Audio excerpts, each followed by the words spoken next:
মই আজি অনুভৱ কৰোঁ যে আমাৰ মিচিং ৰাইজসকল যদি গোলাঘাটৰ পৰা শদিয়ালৈ নাথাকি সম্পূৰ্ণ ধুবুৰীৰ পৰা শদিয়ালৈ থাকিলেহেঁতেন অসমত কেতিয়াও মিয়া বাংলাদেশী সোমাব নোৱাৰিলেহেঁতেন। আজি গোলাঘাটৰ পৰা শদিয়ালৈ ব্ৰহ্মপুত্ৰৰ এটাও চৰ চাপৰিত অবৈধ বাংলাদেশী সোমাব পৰা নাই।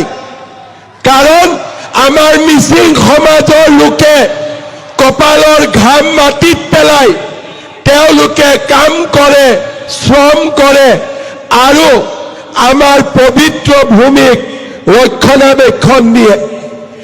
এবাৰৰ বাবে আপোনালোকে চিন্তা কৰক, গোলাঘাটৰ কাজিৰঙাৰ পৰা শদিয়ালৈ নাথাকি এই মিচিং সম্প্ৰদায়ৰ লোকসকল যদি বৰপেটা নলবাৰী ধুবুৰীতো থাকিলহেঁতেন আমাৰ অসমৰ এটুকুৰা মাটিও কেতিয়াও কোনো বাংলাদেশীয়ে লৈ যাব নোৱাৰিলেহেঁতেন।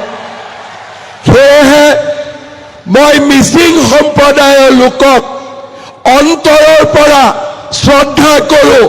আপোনালোকৰ কৰ্ম সংস্কৃতিক মই সন্মান কৰোঁ।